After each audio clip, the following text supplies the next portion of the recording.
Hello friends, welcome to my channel. मेरा नाम है ध्रुव और आप देख रहे हैं द लर्नर्स कम्युनिटी। आज की वीडियो में हम बात करने जा रहे हैं 6th सेमेस्टर के इंग्लिश सब्जेक्ट के बारे में, जिसमें हम यूनिट 5 को आज की वीडियो में डिस्कस करेंगे। यूनिट 5 आपके कोर्स का आखिरी यूनिट है, ठीक है। जो आपकी बुक का नाम है वो है मीडिया एंड कम्युनिकेशन स्किल्स, और ये आपका 6th सेमेस्टर जेनरिक इलेक्टिव के अंतर्गत आता है, जो कि आपका इंग्लिश का कोर्स है।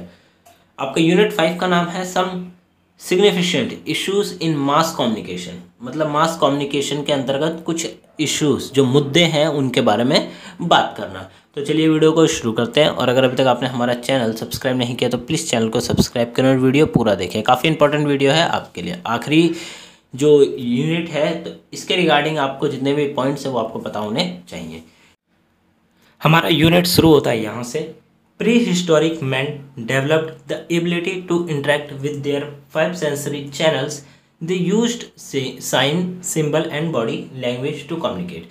तो पुराने ऐतिहासिक समय से अगर हम बात करें, जब जो भाषा थी उसका निर्माण नहीं हुआ था, जब तक वो बनी नहीं थी भाषा, तो उससे पहले लोग जब एक दूसरे से बात करते थे तो वो किस चीज़ का यूज़ करते थे? वो यूज़ करते थे साइन लैंग्वेज का। साइन लैंग्वेज हो गई, सिंबल लैंग्वेज हो गई, या फिर बॉडी लैंग्वेज हो गई। इन सब का यूज़ करके एक दूसरे से कम्युनिकेट करते थे। This system is called non verbal communication. ये नॉन वर्बल कम्युनिकेशन कहलाता था, जिसमें मुंह से बोलने की बजाय बाकी तरीक़ों से बात की जाती थी। Ancient man slowly developed language giving particular meaning to this sound they produced on a various occasions. उसके बाद जो है लैंग्वेज है उसका निर्माण होना चालू हुआ। लोगों ने कुछ जो साउंड्स हैं प्रोड्यूस करते थे, ठीक है, उनको वर्ड्स देना चालू कर दिया, उनको नाम देना चालू कर दिया। अब वो एक साउंड को नाम देते हैं, ठीक है, और जब वो उस साउंड को प्रोड्यूस करते हैं तो लोग जो भी उस साउंड को सुनेगा वो उस वर्ड की मीनिंग को समझ जाएगा। It was a very difficult form of oral communication. ये ओरल कम्युनिकेशन का सबसे ज़्यादा डिफ़िकल्ट फॉर्म था। फिर आता है द आइडिया ऑफ प्रिजर्वेशन। संरक्षण का जो आइडिया था, गेव वर्थ टू कार्विंग, नक्काशी का कार्य, कला, and painting on cave walls, they are called petrographics. अब एक आप कह सकते हैं कि एक द आइडिया ऑफ प्रिजर्वेशन, संरक्षण का एक आइडिया था कि आपकी जो भाषा है, एशियन समय से उन लोगों को समझ आ गया था कि जो उनकी भाषाएं आगे जाके डेवलप्ड होगी, तो उस समय वो जिस चीज़ का प्रयोग कर रहे हैं उसका संरक्षण करने के लिए उन्होंने क्या करा? नक्काशी और पेंटिंग का सहारा लिया। नक्काशी मतलब दीवारों पर नक्काशी करके, लकड़ी के जो पेड़ हैं या फिर खूंटे हैं उन पर नक्काशी करके चीज़ों को तैयार करना। तो इस चीज़ का सहारा लिया ताकि उनकी जो उस समय की भाषा करने का तरीका है, ठीक है, चित्र हैं, वो उस समय बने रहें। अगर वो मिट जाएंगे तो उनके बारे में लोगों को पता नहीं चलेगा। इस चीज़ का संरक्षण करने के लिए उन्होंने किस चीज़ का प्रयोग किया? नक्काशी का और पेंटिंग का। और पेंटिंग के थ्रू उन्होंने गुफाओं के अंदर दीवारों पर क्या बनाए? पिक्चर्स बनाई, फ़ोटोज़ बनाई, और जो कि आज भी वर्तमान में बहुत ज़्यादा फेमस हैं। जैसे कि इस तरह की फ़ोटोज़ आप देख सकते हैं, ठीक है, कि दीवारों पे इस तरह की पिक्चर्स बनी हुई है। ये सिंबल लैंग्वेज के थ्रू बात की जा रही है।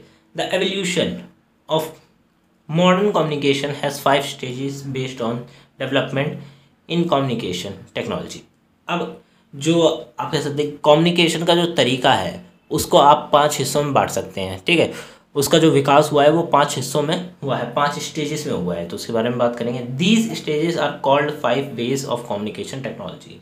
ये 5 वेज ऑफ कम्युनिकेशन टेक्नोलॉजी कहलाती हैं। पहला आता है first wave, the age of print.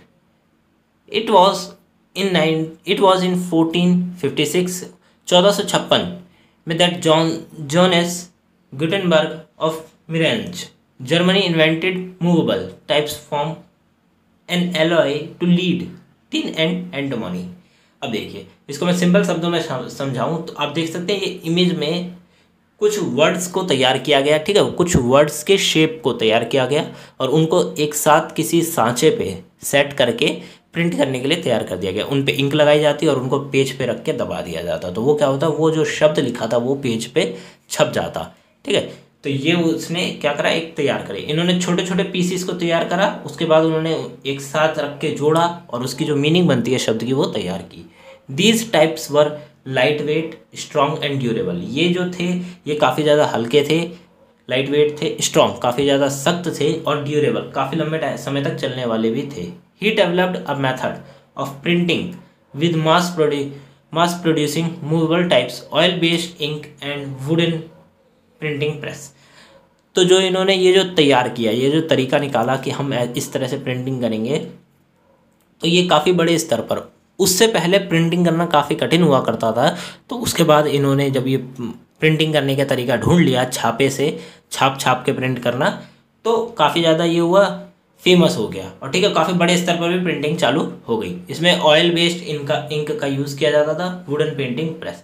The first book he published using his machine is the famous 42 line Bible. जो सबसे पहली बुक इनके इस मशीन के द्वारा या फिर इन साँचे के द्वारा तैयार की गई और काफ़ी ज़्यादा फेमस हुई, वो थी 42 लाइन बाइबल। फिर आता है second wave, the age of signals. अब इस वाली जो वेव है या फिर इस वाली जो स्टेज है, इस स्टेज में सिग्नल्स आ गए थे, सिग्नल्स के थ्रू कम्युनिकेशन चालू हो गया था। The next stage in communication technology start with the invention of telegraph by Samuel F.B. Morris. तो जो सेकंड वेव है वो स्टार्ट होती है इन्वेंशन के साथ, टेलीग्राफ के इन्वेंशन के साथ, जिसको किया था सैमुअल F.B. मॉरिस के द्वारा। Telegraph is defined as any system that allow the transmission of enclosed information by signals across the distance. तो टेलीग्राफ एक प्रकार की मशीन होती है, ठीक है, जो कि काफ़ी बड़ी दूरी पर जो सिग्नल्स हैं उन्हें शेयर करने के लिए काम करती है, सेंड करने के लिए काम करती है, जिसमें आपने अपना मैसेज को टाइप करना या फिर आप उसको बोल सकते हैं, ठीक है, और वो मैसेज इन्फॉर्मेशन के रूप में सिग्नल के साथ काफ़ी दूर तक जा सकता है। फिर आता है that is why this stage is called age of signal. इसीलिए इस स्टेज को क्या कहा जाता है, एज ऑफ सिग्नल्स भी कहा जाता है। Other major advance during this stage were telephone, photograph, radio, cinema and television, ठीक है। और इसी काल के दौरान, इसी स्टेज के दौरान और भी कई चीज़ों का निर्माण हुआ, काफ़ी बड़े स्तर पर वो फेमस भी हुई हैं, ठीक है। टेलीफोन आ गए, फोटोग्राफ आ गए, रेडियो, सिनेमा एंड टेलीविज़न भी आ गए। Alexander Graham Bell of Scotland invented the first practical telephone, the first bidirectional transformation of speech by Bell and his friend Watson was made on March 10, 1876 1876। तो जो Alexander Graham bell जो कि Scotland के थे, उन्होंने क्या करा, सबसे पहले एक फ़ोन को तैयार करा, और उसके बाद सबसे पहली बात फ़ोन पे जो सबसे पहली बात हुई वो हुई थी अलेक्जेंडर ग्राहम बेल और उनके फ्रेंड, दोस्त के बीच में, वॉटसन के बीच में, जिसमें उन्होंने ये बात हुई थी मार्च 10, 1876 को। और इसमें बेल ने क्या कहा, Bell said over telephone, mister Watson come here, I want to see you. ये अलेक्जेंडर ग्राहम बेल ने सबसे पहले फ़ोन पर कहा था। फिर आता है the first photograph was produced in 1826। 1826 में सबसे पहली फ़ोटोग्राफ को प्रोड्यूस किया गया, बनाया गया या फिर खींचा गया बाय फ्रेंच इन्वेंटर जोसेफ निस्फर निपिस, ठीक है। तो सबसे पहला जो इन्वेंटर है फोटो का वो 1826 में हुआ था। फिर आता है Edison's kinetoscope, a device of for viewing through a magnifying glass, ठीक है। तो आपने बाइस्कोप नाम की एक चीज़ देखी होगी, ठीक है। बचपन में बाइस्कोप काफ़ी ज़्यादा फेमस हुआ करते थे, जिसमें एक मशीन होती थी, ठीक है, जिसमें हम एक तरफ एक आंख लगा के देखते थे और उसमें पिक्चरें चलती रहती थी, ठीक है। बाइस्कोप कहा जाता था कभी कभार उसे, और हो सकता है आपके यहाँ कुछ और कहा जाता हो, तो हमारे यहाँ बाइस्कोप कहा जाता था। तो उसमें आप आँख लगा के देखेंगे तो वो जो पिक्चर्स है ना वो चलती रहती थी, काफ़ी सारी पिक्चर्स चलती थी, तो ऐसा लगता था कि वीडियो प्ले हो रही है, ठीक है। तो इसी प्रकार का एक जो डिवाइस है वो तैयार किया था एडिसन्स किंटस्कोप ने, was an earlier motion picture exhibition device. तो ये अर्लियर मोशन पिक्चर, जिसमें पिक्चर्स जो थी, बहुत सारी पिक्चर एक समय पे चलती रहती थी, तो ऐसा लगता था वीडियो प्ले हो रही है। Developed by the US inventor Thomas एवा एडिसन इन 1888। 1888 में इसको डेवलप्ड किया गया था, इस मशीन को। In 1895 1895 the French inventor Lumiere brothers Auguste Lumiere and Louis Lumiere developed camera cum projector called cinematography. उसके बाद 1895 में दो भाई इन्वेंटर्स, ठीक है, दो भाइयों ने, ल्यूमिनर ब्रदर्स जिनका नाम था तो उन्होंने किस चीज़ का डेवलपमेंट किया? Camera cum projector, camera cum projector जो मशीन है उसका इन्होंने डेवलपमेंट किया था। फिर आता है third wave, the age of man and machine. अब इस समय में मशीनों का भी निर्माण होना चालू हो गया और लोगों ने भी जो काम है उसको हाथ में ले लिया सिग्नल्स के थ्रू। Invention of computer as machine capable for storing, retrieving and transmitting data lead to machine based human communication. अब क्या हुआ? कंप्यूटर का इन्वेंशन हो गया। कंप्यूटर का इन्वेंशन होने के बाद डाटा को स्टोर करना, मेंटेन करना, रिट्रीव करना और शेयर करना, ये सब काफ़ी ज़्यादा इजी हो गया था। तो क्या हुआ इसके बाद? ट्रांसमिशन, मशीन के थ्रू एक दूसरे से ट्रांसमिशन करना काफ़ी ज़्यादा इजी हो गया। ठीक, lead to machine based human communication, लोगों के बीच में मशीन के बेसिस पर कम्युनिकेशन करना। Charlie Babbage, a professor of mathematics at Cambridge University, is considered the father of computer. तो चार्ली बेबेज को फादर ऑफ कंप्यूटर भी कहा जाता है। He first developed a mechanical computer called the difference engine in 1822। 1822 में जो Charlie Babbage हैं उन्होंने सबसे पहला क्या करा? एक मैकेनिकल कंप्यूटर तैयार करा जिसको कहा जाता है डिफरेंस इंजन। डिफरेंस इंजन के नाम से जाना भी जाता है। Later he developed a more complex machine analytical engine. इसके कुछ समय बाद ही उन्होंने एक और ऐसी मशीन को तैयार करा जो कि एनालिसिस कर सकती है, तो उसका नाम रखा गया analytical engine, ENIAC, electronic numerical integrator and computer, was the first electronic general purpose computer. ये सबसे पहले ENIAC सबसे पहला कंप्यूटर था। फिर आता है fourth wave, the age of satellite network. ये था जब सैटेलाइट का निर्माण होना चालू हो गया था और सैटेलाइट के थ्रू कम्युनिकेशन किया जा रहा था। The age of satellites begin with the launch of Sputnik. सबसे पहला जो लॉन्च था, स्पंगथिंक का नाम का एक सैटेलाइट को भेजा गया था। The first artificial satellite by easter while Soviet Union on October 4, 1957, 1857 को। ठीक है, अब 4 अक्टूबर 1957 को सोवियत यूनियन द्वारा सबसे पहला सैटेलाइट भेजा गया था। After that many countries launched satellites including communication satellite which offer microwave radio relay to message for radio and television broadcasting. अब क्या हुआ उसके बाद? उस समय के बाद 1957 के बाद कई सारे देशों ने क्या करा? सैटेलाइट्स को सेंड करना चालू कर दिया, जिससे कि कम्युनिकेशन काफ़ी ज़्यादा बढ़ गया। तो सैटेलाइट्स जब लॉन्च हुई, इंक्लूडिंग कम्युनिकेशन सैटेलाइट, ऐसे सैटेलाइट्स भी लॉन्च हुई जिनके थ्रू कम्युनिकेशन किया जा सकता, विच ऑफर माइक्रोवेव रेडियो रिले, जो कि माइक्रोवेव काफ़ी ज़्यादा माइक्रोवेव तरंगों को रिले करती थी, मतलब सेंड करती थी और रिसीव करती थी फॉर मैसेजिंग के लिए, for radio television and broadcasting.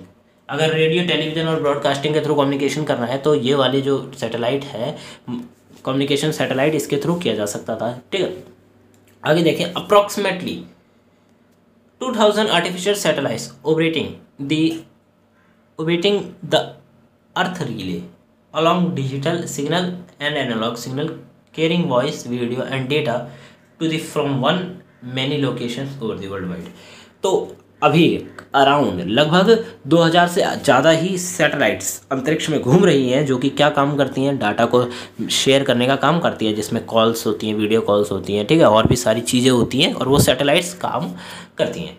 फिर आता है the first satellite television signal was relayed from Europe to Telstar satellite over North America in 1962। 1962 में सबसे पहला सैटेलाइट सिग्नल, टेलीविजन सिग्नल को रिले के, मतलब कह सकते हैं कि छोड़ा गया था और उसके बाद कैच किया गया था। ठीक है, ये कहाँ पे हुआ था? The Telstar satellite over North America के पास। ये जो पॉइंट है, इस पॉइंट को आप थोड़ा ज़्यादा ध्यान से पढ़िए। EDUSAT, ठीक है, EDUSAT इस India's first communication satellite dedicated exclusive for educational services. तो EDUSAT को सबसे पहला इंडिया का एजुकेशनल सैटेलाइट था, ठीक है, जिसका काम था कि एक इंटरेक्टिव क्लासरूम को तैयार करना। तो सबसे पहला सैटेलाइट ये था, और ये किस लिए बनाया गया था? Satellite dedicated exclusive for educational services, educational services provide करने के लिए इसको तैयार किया गया था। It relay message through audio visual medium. अब ये क्या करता था, मैसेज को ऑडियो और विजुअल दोनों मीडियम में लेता था और दूसरे स्थान पे पहुंचाता था। Employing multimedia multicentric system and create interactive classroom. अब ये क्या करता था, ऑडियो और विजुअल को एक साथ उठाता था एक जगह से और दूसरी जगह ले जाके वहाँ पे सिग्नल को प्रोवाइड करता था, तो एक इंटरेक्टिव क्लासरूम तैयार हो गया। फिर आता है fifth wave, the age of network. मतलब अब इंटरनेट का ज़माना आ गया। The fifth wave, the age of network begin with the introduction of internet. जब से इंट्रोडक्शन हुआ था इंटरनेट का, तभी से ये वाला जो काल है वो चालू हो गया था। The internet is a network of network. Internet क्या है, नेटवर्क ऑफ नेटवर्क्स, कई सारे नेटवर्क्स का एक ग्रुप बना के और उसको एक इंटरनेट के रूप में प्रस्तुत करता है। That connect billions of computer world wide. और इंटरनेट क्या करता है, बिलियंस ऑफ कंप्यूटर को इंटरनेट के थ्रू कनेक्ट करता है वर्ल्ड वाइड, पूरी दुनिया में। Pentagon, defence research wing of USA, build the first computer network called advance research project agency network. ठीक है, तो सबसे पहला जो कह सकते हैं कि एक कंप्यूटर तैयार किया गया, ठीक है, कंप्यूटर नेटवर्क तैयार किया गया जिसको नाम रखा गया ARPANET, advance research project agency network. During the 1960 में तो transfer data among the departments के बीच में, जो यूएसए गवर्नमेंट थी उनके डिपार्टमेंट्स के बीच में डाटा को शेयर करने के लिए यूएसए डिफेंस जो कम्युनिटी है उसने क्या तैयार करा, कंप्यूटर नेटवर्क तैयार किया और जिसके थ्रू कम्युनिकेशन चालू कर दिया। The popular use of internet is materialised by Tim Berners-Lee, a British computer scientist, with his introduction of World Wide Web. Computer उसके बाद काफ़ी ज़्यादा पॉपुलर हो गया जब टिम बर्नर-ली ने सबसे पहले क्या प्रोड्यूस किया, वर्ल्ड वाइड वेब को प्रस्तुत किया था। www. वेबसाइट का नाम और .com। ठीक है, तो www को जब प्रस्तुत किया गया लोगों के सामने, तो उसके बाद इंटरनेट काफ़ी हद तक फेमस हो गया। फिर आता है हमारे, अब ये कुछ मुद्दे आ जाते हैं कि हमारे जो संविधान है उसमें हमें किस किस प्रकार की जो सुविधाएं प्रदान की गई हैं। तो constitutional provisions, the freedom of press and it's control. तो जो प्रेस है उसको कितनी फ्रीडम दी गई है उसके बारे में बात करें तो पॉइंट्स में देखें तो all citizens shall have the right. ये जो भारत के जो लोग हैं उनको इस प्रकार के अधिकार है। To freedom of speech and expression, उनको फ्रीडम है, उनको छूट है, स्वतंत्रता है एक्सप्रेशन करने की। ठीक है, स्पीच देने की, कहीं भी खड़े हो गया और कुछ भी एक्सप्रेस करने की, ये उनको स्वतंत्रता दी गई है। To assemble peaceable and without arms, तो कहीं पे भी असेंबल हो सकते हैं एक जगह पे, ठीक है, और वहाँ पे गुट बना के बात कर सकते हैं। टू फॉर्म एसोसिएशन और यूनियंस को तैयार कर सकते हैं, एसोसिएशन तैयार कर सकते हैं। ठीक है, इसके लिए कोई रोक टोक नहीं है। To move freely throughout the territory of India. अब भारत की जो टेरिटरीज हैं, ठीक है, उसमें फ्रीली घूम सकते हैं बिना किसी प्रॉब्लम के। ऐसा नहीं है कि आप किसी और स्टेट के हैं तो आपको किसी और स्टेट में नहीं जाने दिया जाएगा, पूरे भारत में आपको घूमने की सुविधा दी गई है। To reside and stay settle in any part of territory of India. उसके बाद आप किसी भी जो टेरिटरी ऑफ इंडिया है उसमें आप जाके सेटल भी हो सकते हैं। ऐसा नहीं है कि आप घूमने जा रहे हैं, हो सकता है कि आपको वहाँ पे काम मिल गया हो, आपको वहाँ सेटल होना हो तो आप वहाँ सेटल हो सकते हैं, आपको छूट है। टू प्रैक्टिस एनी प्रोफेशन और to carry any occupation, trade और बिजनेस। अब आप किसी भी चीज़ का प्रोफेशन की तैयारी कर सकते हैं। ठीक है, किसी भी प्रोफेशन की तैयारी कर सकते हैं, किसी भी ऑक्यूपेशन, जो भी आपका काम है उस काम को चुन सकते हैं, या फिर बिजनेस को अपना खड़ा कर सकते हैं। ये आपके ऊपर पूरी की पूरी छूट दी गई है। The freedom of press is guaranteed in India by this article of constitution. तो फ्रीडम ऑफ प्रेस जो है वो भारत में संविधान के द्वारा लोगों को प्राप्त है। ठीक है, लोगों को फ्रीडम ऑफ क्या कह सकते हैं, प्रेस प्राप्त है। अब देखें आगे तो दो the constitution also place certain restriction on a freedom of speech and expression which are also applicable for the freedom of press and media. उसके बाद संविधान ने कुछ चीज़ों पर रेस्ट्रिकेशंस, जो आप कह सकते हैं कि बंद कर रखा है या फिर उन पर रोक लगा रखी है, ठीक है, बिकॉज ये चीज़ें जो हैं जिन पर रोक लगाई है संविधान ने, ये चीज़ें समाज के लिए असामाजिक तत्व के रूप में काम करती हैं, ठीक है। तो इसीलिए जो संविधान है उसने रोक लगा रखी है, और रोक लगाने के कारण यही चीज़ें मीडिया पर भी लागू होती हैं। अब आगे देखें तो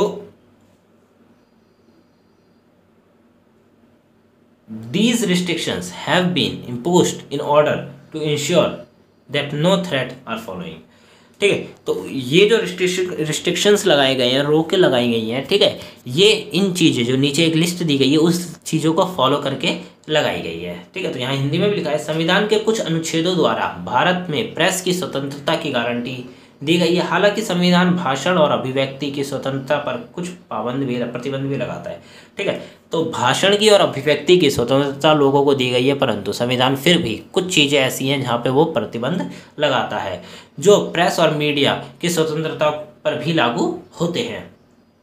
ये प्रतिबंध यह सुनिश्चित करने के लिए लगाए गए हैं कि निम्नलिखित पे से कोई खतरा ना हो। तो ठीक है, जो नीचे जो लिस्ट दी गई है इन चीज़ों को ना तोड़े, इसके लिए ये प्रतिबंध लगाए गए हैं। पहला आता है the sovereignty and integrity of nation, Bharat की या फिर आप कह सकते हैं राष्ट्र की संप्रभुता और अखंडता को कोई प्रॉब्लम ना हो, इसके लिए रेस्ट्रिक्शंस लगाए गए हैं। द सिक्योरिटी ऑफ स्टेट, जो राज्य है जिस राज्य में ये काम हो रहा है उस राज्य की जो सुरक्षा है उसको कोई हानि ना पहुंचे, इसके लिए ये लगाया गया है, ठीक है। Friendly relations with foreign state, जो आप कह सकते हैं कि विदेशों के साथ संबंध हैं, उन संबंधों में कोई प्रॉब्लम ना हो, इसके लिए रेस्ट्रिक्शंस लगाए गए हैं। पब्लिक ऑर्डर को बनाए रखने के लिए डिसेंस एंड मोरालिटी को कहें तो सहनशीलता और नैतिकता के बारे में आप कह सकते हैं कि इनको कोई हानि ना पहुंचे, इसके लिए ये जो रेस्ट्रिक्शंस है, प्रतिबंध है, इनको लगाए गए हैं। The restrictions are also mean to prevent the following, जो कोर्ट है, ठीक है, जो कोर्ट है उसका क्या करना, अवमानन करना, मतलब कोर्ट के द्वारा कोई दिया गया जो आप कह सकते हैं फैसला है, उस फैसले के ऊपर कोई उंगली ना उठाए या फिर उस फैसलों को कोई तोड़े ना, ठीक है। इसके लिए भी रेस्ट्रिक्शंस लगाए गए हैं ताकि जो कोर्ट का फैसला है वो सर्वोपरि रहे। Deformation and incitement to an offence, sorry यहाँ पे ये नहीं आएगा, ठीक है। तो deformation and incitement of an offence, जो भी अपराध है, ठीक है, अपराध के लिए उकसाना, लोग किसी व्यक्ति को अपराध के लिए ना उकसाएं, इसके लिए रेस्ट्रिक्शंस भी लगाए गए हैं, ठीक है। तो ये जो चीज़ें हैं ये आप अपने मन से भी लिख सकते हैं कि रेस्ट्रिक्शंस किन किन चीज़ों पे लगाए जा सकते हैं, ये आप अपने हिसाब से भी बता सकते हैं लिस्ट में, ठीक है। तो आपकी जो लिस्ट है वो अगर इंपॉर्टेंट पॉइंट्स से काफ़ी अच्छी होगी तो ज़्यादा बढ़िया रहेगा। राइट टू प्राइवेसी का जो आपको अधिकार है कि ठीक है कि आपकी जो प्राइवेसी है उसको कोई नहीं छेड़ सकता, उसमें कोई दखल अंदाजी नहीं कर सकता, इसका भी अधिकार आपको दिया गया है। तो अब इसको भी देख लेते हैं कि द टर्म प्राइवेसी, जो प्राइवेसी शब्द है, is usually used to describe as a rightful claim of an individual to define the degree to which he और she wish to share himself और herself with the others and his or her control over the time, place and circumstances to communicate with others। तो जो privacy word है, ठीक है, वो क्या बताती है, वो ये डिफाइन करती है कि प्रत्येक व्यक्ति जो इंडिविजुअल है उसको क्या है, उसको अधिकार है कि वो विच ही और she wish to share himself, कि वो अपने आप को समाज के साथ जितना चाहे शेयर करे चाहे ना करे, ठीक है। इस चीज़ का अधिकार उसको पूरा दिया गया है, चाहे तो वो अपनी एक भी चीज़ लोगों को ना बताए, अदरवाइज अगर वो चाहे तो वो सब कुछ बता दे, ठीक है। इस प्रकार का एक पहला आता है। दूसरा विद अदर्स एंड ही और शी कंट्रोल ओवर टाइम, दूसरा उनके ऊपर उनका कंट्रोल है, ठीक है, समय का उनके ऊपर कंट्रोल है।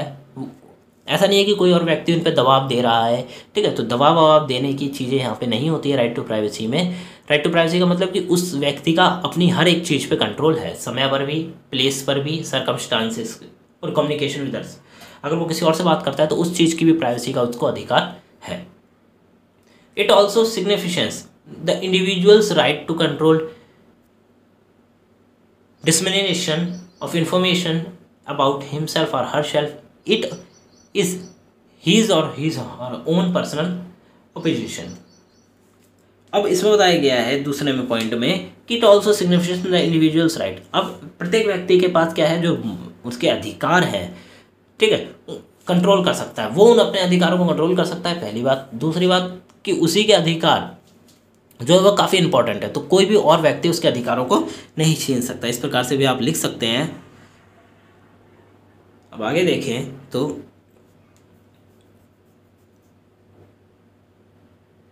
इट इज हिज और हर ओन पर्सनल पोजीशन, ये उस व्यक्ति का अपना पर्सनल क्या है, आप कह सकते हैं कि व्यक्तिगत जो संपत्ति है, या फिर आप कह सकते हैं कि व्यक्तिगत जितनी भी चीज़ें हैं वो उसकी पर्सनल है, उसको कोई भी चीज़ व्यक्ति नहीं छेड़ सकता।